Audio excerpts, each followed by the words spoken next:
ಬಾಂಗ್ಲಾದೇಶಕ್ಕೆ ಅಂತಾರಾಷ್ಟ್ರೀಯ ಮಟ್ಟದಲ್ಲಿ ಇದೀಗ ಮುಖಭಂಗ ಆಗ್ತಾ ಇದೆ.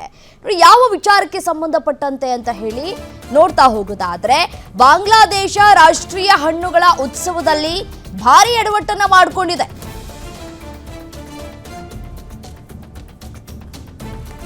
ಢಾಕಾದಲ್ಲಿ ನಡೀತಾ ಇದ್ದಂತಹ 3 ದಿನಗಳ ಉತ್ಸವದ ವೇಳೆ ಜನರಿಂದ ಲೂಟಿ ಮಾಡಲಾಗಿದೆ.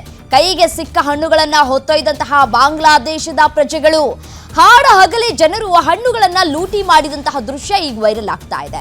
ಬಾಂಗ್ಲಾದೇಶದ ಕೃಷಿ ಸಚಿವಾಲಯ ಏರ್ಪಡಿಸಿದಂತಹ ಹಣ್ಣುಗಳ ಉತ್ಸವ ಇದು. ಉತ್ಸವದಲ್ಲಿ ಹಣ್ಣುಗಳ ಮಾರಾಟ ಮತ್ತು ಪ್ರದರ್ಶನವನ್ನ ಏರ್ಪಡಿಸಲಾಗಿತ್ತು. ಹಣ್ಣುಗಳನ್ನ ಖರೀದಿಸುವ ಬದಲು ಒತ್ಕೊಂಡು ಓಡಿದ್ದಾರೆ ಜನ. ಬಾಂಗ್ಲಾದೇಶಕ್ಕೆ ಅಂತಾರಾಷ್ಟ್ರೀಯ ಮಟ್ಟದಲ್ಲಿ ಭಾರೀ ಮುಖಭಂಗವಾಗಿದೆ. ಬಾಂಗ್ಲಾದೇಶ ರಾಷ್ಟ್ರೀಯ ಹಣ್ಣುಗಳ ವ್ಯಾಪಾರ ನಡೆಸುವಂತಹ ದೃಷ್ಟಿಯಲ್ಲಿ ಈ ಒಂದು ಮೇಳವನ್ನು ನಡೆಸಲಾಗ್ತಾ ಇತ್ತು. ಬಟ್ ಅದರ ದೃಶ್ಯದಲ್ಲಿ ಗಮನಿಸ್ತಾ ಇದ್ರಿ ಜನ ಯಾವ ರೀತಿಯಾಗಿ ಮುಗಿಬೀಳ್ತಾ ಇದ್ದಾರೆ ಹಣ್ಣುಗಳನ್ನು ತೆಗೆದುಕೊಳ್ಳೋದಕ್ಕೆ ಅಂತ ಹೇಳಿ. ಢಾಕಾದಲ್ಲಿ ನಡೀತಾ ಇದ್ದಂತಹ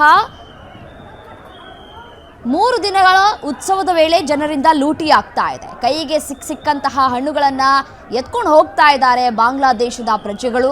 ಹಾಡ ಹಗಲೇ ಜನರು ಹಣ್ಣುಗಳನ್ನು ಲೂಟಿ ಮಾಡ್ತಾ ಇದ್ದಾರೆ. ಆ ಒಂದು ದೃಶ್ಯ ಇದೆಯಲ್ಲ, ಇದೀಗ ಎಲ್ಲೆಡೆ ವೈರಲ್ ಆಗ್ತಾ ಇದೆ.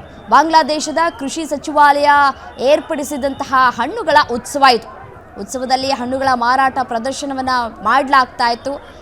ಮಾರಾಟ ಪ್ರದರ್ಶನ ಇರಲಿ, ಅದಕ್ಕೆ ಜನ ಯಾವ ರೀತಿಯಾಗಿ ಆ ಹಣ್ಣುಗಳನ್ನು ಲೂಟಿ ಮಾಡ್ತಾ ಇದ್ದಾರೆ ಅನ್ನೋದನ್ನು ನಾವು ದೃಶ್ಯದಲ್ಲಿ ಗಮನಿಸ್ತಾ ಇದ್ದೀವಿ. ಯಾವ್ಯಾವ ರೀತಿಯಾದಂತಹ ಹಣ್ಣುಗಳು ಇದೆ ಅಂತ ಹೇಳಿ ಪ್ರದರ್ಶನಕ್ಕೆ ಇಟ್ಟಿರಲಾಗಿತ್ತು. ಬಟ್ ಆದರೆ ಪ್ರದರ್ಶನ ಆಗಿಲ್ಲ, ಇಲ್ಲಿ ಲೂಟಿ ಆಗ್ತಾ ಇದೆ. ಎಲ್ಲ ಹಣ್ಣುಗಳನ್ನು ಖರೀದಿ ಮಾಡೋದರ ಬದಲು ಲೂಟಿ ಮಾಡ್ತಾ ಇದ್ದಾರೆ ಜನ.